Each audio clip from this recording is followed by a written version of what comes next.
चॅनलवर नवीन असेल तर चॅनलला सबस्क्राईब करा, व्हिडिओला लाईक करा आणि बेल आयकॉन प्रेस करा. चला तर आता वळूया आपल्या स्टोरीकडे.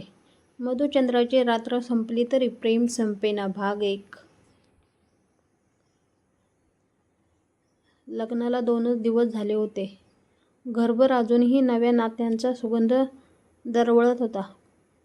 मधुचंद्रासाठी सागर आणि सायली एका सुंदर डोंगराळ ठिकाणी गेले होते. त्या रात्री चांदणं आकाशात भरभरून पसरलेलं होतं.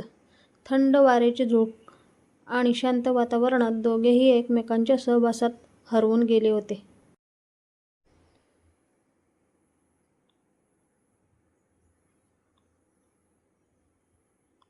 मधुचंद्राची रात्र कधी सुरू झाली आणि कधी संपली हे त्यांनाच कळलं नाही. पहाटेच्या कोवळ्या किरणांनी खिडकीतून डोकावताच सायलीने अलगद डोळे उघडले. तिच्या शेजारी सागर शांतपणे झोपला होता. त्याच्या चेहऱ्यावरचं समाधान पाहून तिच्या ओठावर नकळत हसू उमटलं. तिने हलके त्याच्या केसावरून हात फिरवला. सागर जागा झाला आणि तिच्याकडे पाहत म्हणाला, "काय गं, इतक्या सकाळी उठलीस?" सायली हसत म्हणाली, "रात्र संपली म्हणून." सागर तिचा हात हातात घेत म्हणाला, "रात्र संपली असेल, पण आपलं प्रेम कधीच संपणार नाही."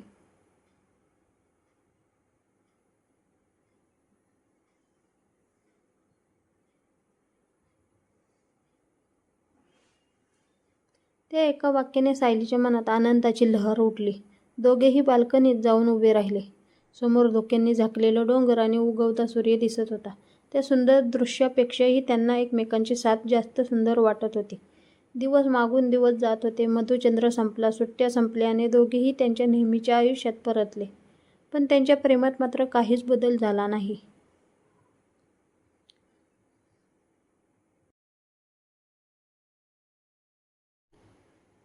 सकाळी कामावर जाताना सागर सायलीसाठी छोट्या चिठ्ठ्या ठेवायचा. "स्वतःची काळजी घे, तुझं हसू माझा दिवस सुंदर करतं." अशा साध्या शब्दांनी सायलीचा दिवस उजळून निघायचा. सायलीही त्याच्यासाठी त्याच्या आवडीचा चहा बनवायची. थकून आल्यावर त्याच्या चेहऱ्यावरचं हसू परत आणण्यासाठी गप्पा मारायची. त्याच्या प्रेमात मोठमोठे दिखावे नव्हते, पण छोट्या छोट्या गोष्टींमध्ये खूप मोठं प्रेम दडलेलं होतं.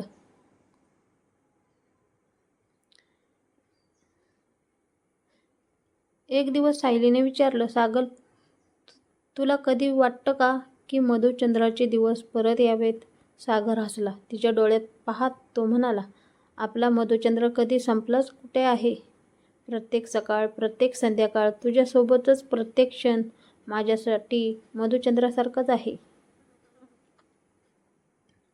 सायलीच्या डोळ्यात आनंद अश्रू तरळले. तिने त्याचा हात घट्ट पकडला. त्याच क्षणी तिला जाणवलं की खरं प्रेम फक्त एका रात्रीचं किंवा काही दिवसांचं नसतं. ते आयुष्यभर टिकणारं असतं.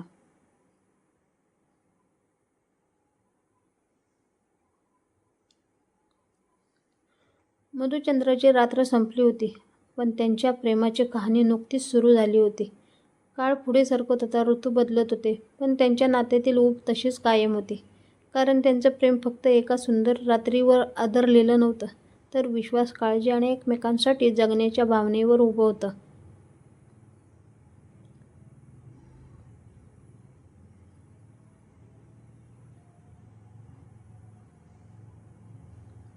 आणि म्हणूनच मधुचंद्राची रात्र संपली तरी त्यांचं प्रेम कधीच संपलं नाही.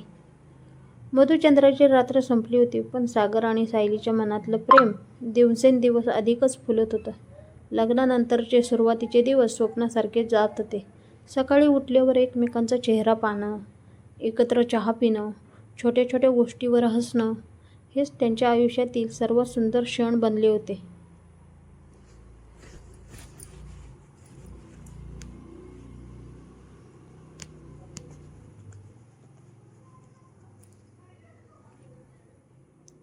एके दिवशी सायली स्वयंपाकघरात काम करत होती. सागर ऑफिसला जाण्याची तयारी करत होता. अचानक तो तिच्या मागे जाऊन उभा राहिला. "काय करताय साहेब?" सायलीने हसत विचारलं. "माझ्या बायकोकडे पाहतोय," सागर खट्याळपणे म्हणाला.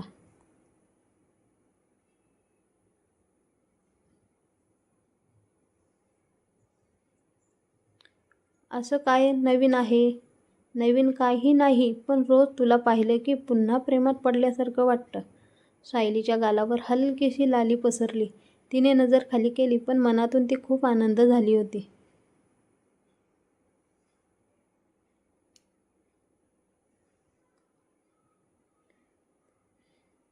दिवस पुढे सरकत होते. एकमेकांच्या सहवासात त्यांनी अनेक आठवणी तयार केल्या. संध्याकाळी दोघेही घराच्या गच्चीवर बसायचे. थंड वाऱ्यात चहा पीत पीत गप्पा मारायचे. काही वेळा शब्दांची गरजही पडत नसे.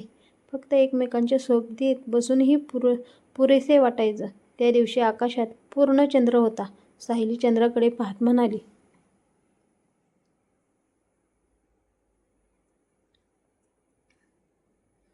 सागर, तुला माहिती आहे का, लग्नाआधी मला खूप भीती वाटायची. कशाची? नवीन घर, नवीन माणसं आणि सगळ्यात जास्त भीती होती की मला समजून घेणारा जोडीदार मिळेल का नाही.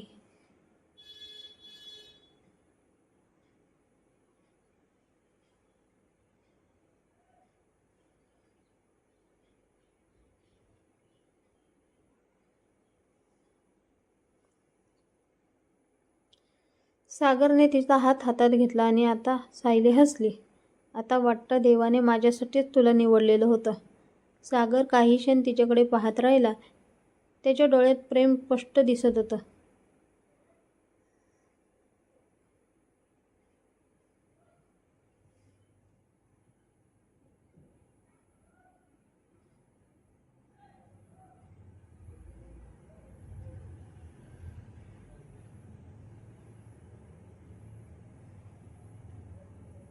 सायली, आयुष्यात कितीही संकट आली, कितीही वादळं आली, तरी मी तुझा हात कधीच सोडणार नाही. हे ऐकून सायलीच्या डोळ्यात नकळत पाणी आलं. आणि मीही नाही. त्या रात्री दोघे बराच वेळ एकमेकांशी बोलत राहिले. त्यांच्या स्वप्नाविषयी, भविष्यातल्या योजनाविषयी, एकत्र जगायचं आयुष्याविषयी. काही महिन्यांनी सागरच्या कामाचा ताण वाढला. तो उशिरा घरी यायला लागला. पण सायलीने कधी तक्रार केली नाही. ती रोज त्याची वाट पाहायची. तो घरी आला की त्यांच्यासाठी गरम जेवण वाढायचे. एक दिवस सागर खूप थकलेला घरी आला. दार उघडताच त्याला घरभर मेणबत्त्यांचा मंद प्रकाश दिसला. हे सगळं काय आहे? तो आश्चर्याने म्हणाला.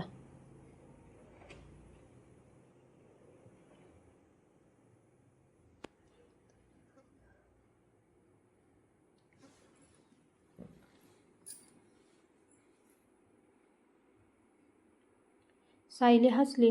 आज आपल्याला लग्न होऊन 6 महिने पूर्ण झाले. सागर काही क्षण शांत राहिला. मग तो तिच्याजवळ गेला. माझ्या कामाच्या गडबडीत मी विसरलोही होतो. म्हणून तर आठवण करून दिली. सागरने तिचे दोन्ही हात हातात घेतले. धन्यवाद, माझं आयुष्य इतकं सुंदर बनवल्याबद्दल.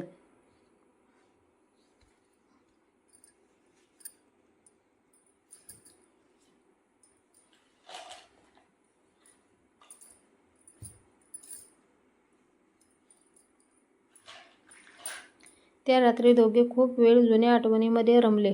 मधुचंद्रातील फोटो पाहिले. एकत्र घालवलेले क्षण आठवले. सायली हसत म्हणाली, मधुचंद्राची ती पहिली रात्र आठवते? सागरही हसला. हो, पण खरं सांगू का? काय?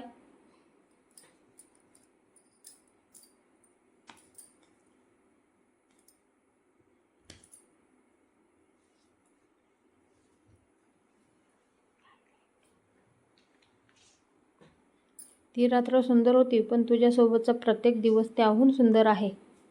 सायलीच्या चेहऱ्यावरचं समाधानाचं हसू उमटलं. कारण तिला जाणवलं होतं की प्रेम फक्त एका खास रात्रीत नसतं. प्रेम असतं रोजच्या छोट्या छोट्या क्षणांमध्ये, काळजींमध्ये, विश्वासामध्ये, आयुष्यभर सोबत राहण्याच्या वचनामध्ये. मधुचंद्राची रात्र खूप आधी संपली होती, पण सागर आणि सायलीच्या प्रेमाची पहाट अजूनही तितकीच ताजी, तितकीच सुंदर आणि तितकीच जिवंत होती.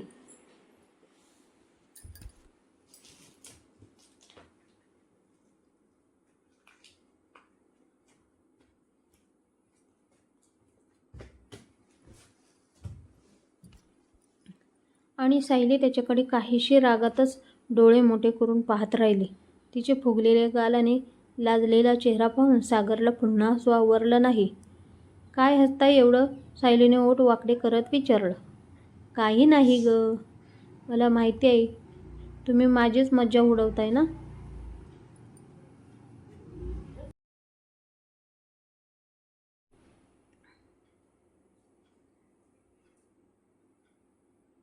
अगं तुझी मजा नाही उडवत, पण रागात सुद्धा तू इतकी गोड दिसतेस की हसूच आवरत नाही. हे ऐकताच सायलीचा राग आणखी वाढला असल्याचं तिने दाखवलं. पण मनातून मात्र ती खूप खुश झाली होती. ती उठून खिडकीजवळ जाऊन उभी राहिली. बाहेर पावसाच्या हलक्या सरी सुरू होत्या. थंड वारा आत येत होता. सागर तिच्या मागे जाऊन उभा राहिला. राणी,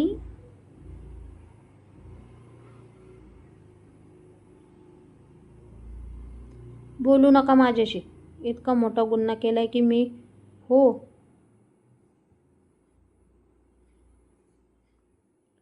मग शिक्षा काय आहे? सायलीने त्याच्याकडे वळून पाहिलं.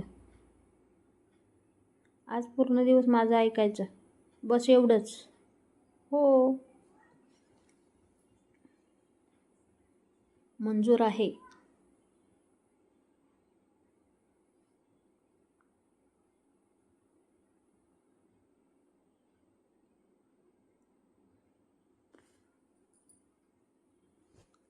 सागरचं उत्तर ऐकून सायली खुदकन हसली. तिच्या चेहऱ्यावर पुन्हा आनंद खुलला. दोघेही खाली हॉटेलच्या बागेत फिरायला गेले. पावसामुळे सगळीकडे हिरवेगार निसर्ग खुलून दिसत होता. सायली कधी फुलांकडे पाहत होती तर कधी पावसाच्या थेंबाकडे. तेवढ्यात तिचा पाय घसरला. अरे! क्षणाचाही विलंब न करता सागरने तिचा हात पकडला.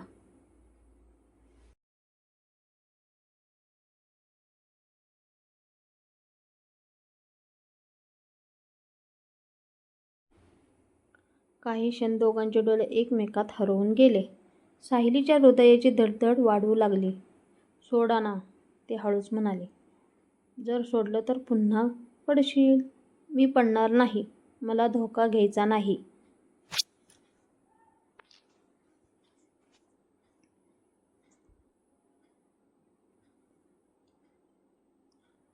त्या एका वाक्यावर सायलीच्या चेहऱ्यावर गोड हसू उमटलं.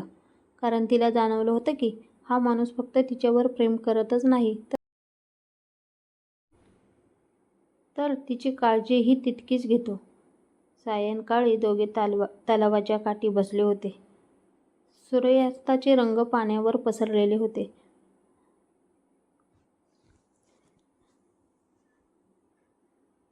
सायली शांतपणे म्हणाली, आर्यन, आपण असेच कायम एकत्र राहू ना. सागरने तिचा हात हातात घेतला आणि म्हणाला, कायम. खरंच?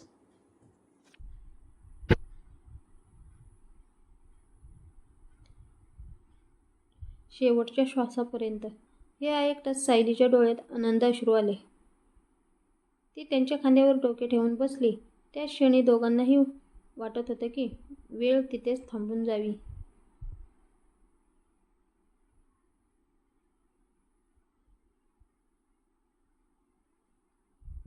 मधुचंद्राची रात्र संपली होती, पण त्यांचं प्रेम प्रत्येक दिवसागणिक अजून गहिरे होत होतं. आणि त्यांच्या आयुष्यातील सर्वात सुंदर प्रेमकथा आता खऱ्या अर्थाने सुरू झाली होती.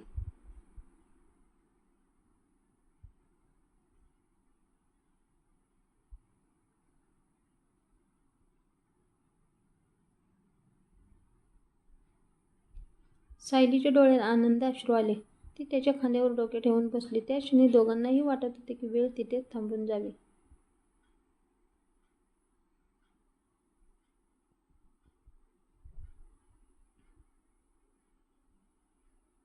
रात्र खूप झाली होती. दोघेही खोलीत परत आले. दिवसभर फिरल्यामुळे राणी खूप थकली होती.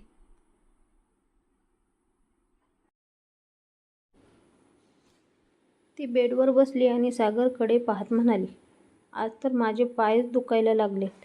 सागर हसत म्हणाला, कोण म्हणलेलं होतं एवढं धावायला? मी धावले नाही. मग पावसात उड्या कोण मारत होतं? सायलीने उशी उचलून त्याच्याकडे फेकली. आर्यन. तो मोठ्याने हसू लागला. थोड्या वेळाने दोघे झोपायची तयारी करू लागले. सायलीला ब्लँकेट ओढायचं होतं, पण ती घाईघाईत उठताना तिचा तोल गेला. अरे देवा! धप! सायली थेट खाली पडली. क्षणभर शांतता पसरली आणि पुढच्या क्षणी सागर जोरजोरात हसायला लागला.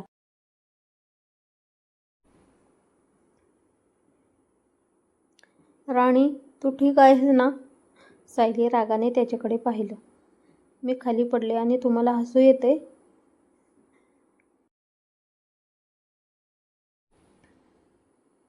पण सागरचा हसू काही थांबेना. तो हसत हसत ब्लँकेट अंगावर घेऊन पडून राहिला.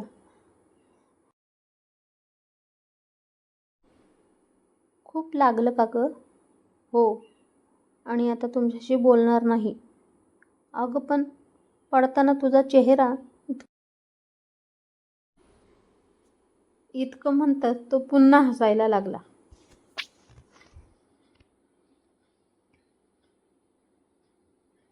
सायली उठली.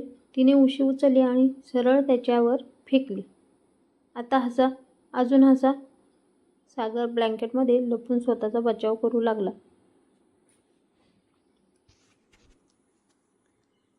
अगं थांब थांब. नाही, आज शिक्षा मिळणार.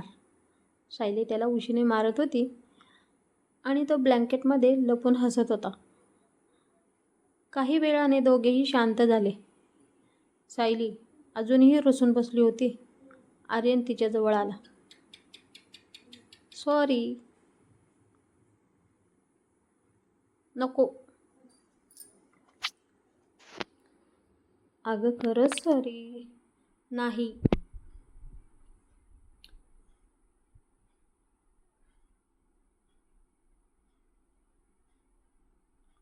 चल उद्या तुझ्या आवडीची आईस्क्रीम पार्टी करू.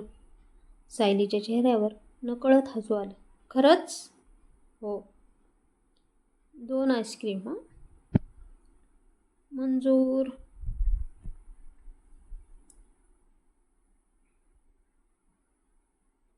आणि काही क्षणातच दोघे पुन्हा हसू लागले. कारण त्यांच्या नात्यात रागही होता, भांडणही होतं, पण त्याहून जास्त प्रेम होतं. मधुचंद्राची रात्र संपली होती, पण त्यांच्या प्रेमाचा गोडवा दिवसेंदिवस वाढतच होता.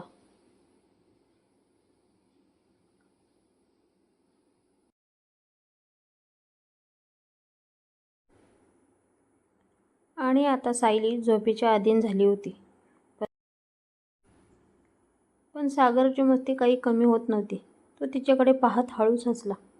माझ्यामध्ये खूप प्रेम आहे आणि मला ते सारखं तुझ्यावर ओतून वाहायला लागतं.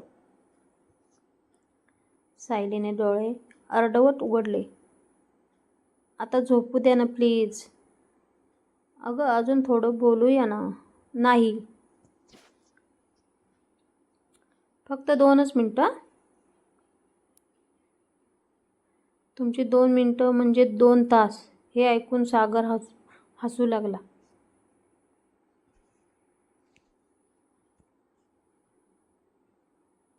तो पुन्हा तिच्याजवळ सरकला.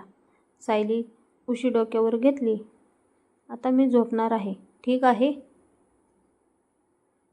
खरंच? हो.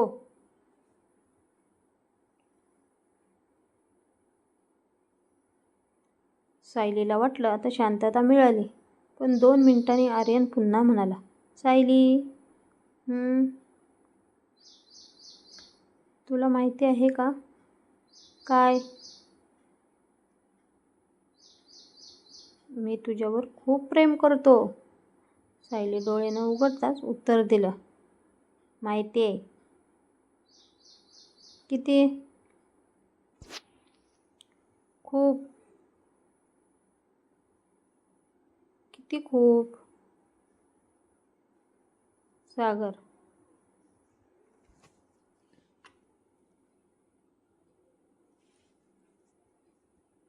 ती स्वतःही हसायला लागली.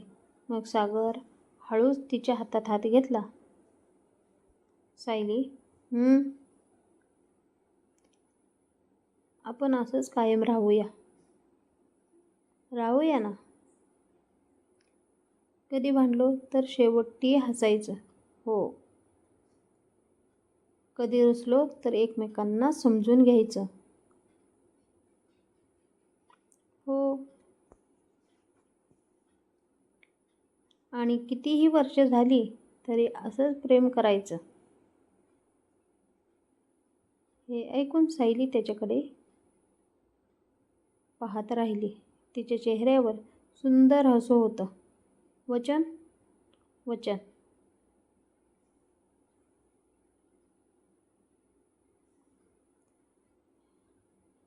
खिडकीबाहेर चंद्रप्रकाश पसरला होता. थंड वाऱ्याची झुळूक आत येत होती. आर्यनने हळूच ब्लँकेट तिच्यावर व्यवस्थित पांघरलं. आता झोप. आणि तुम्ही? मी पण झोपतो. मग दूर नका जाऊ. सागर तिच्याजवळ सरकला. कधीच नाही.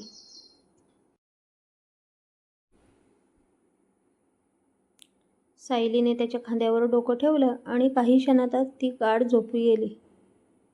पण आर्यन मात्र तिच्याकडे पाहत राहिला. कारण त्याला अजूनही विश्वास बसत नव्हता की ही गोड, खट्याळ आणि प्रेमळ मुलगी आता त्याच्या आयुष्याचा कायमचा भाग झाली होती.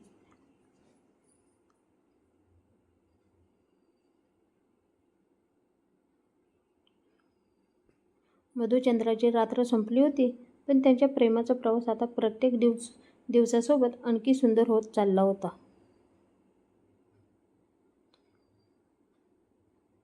आणि त्यांच्या प्रेम कथेचं पुढचं पान अजून लिहायचं बाकी होतं.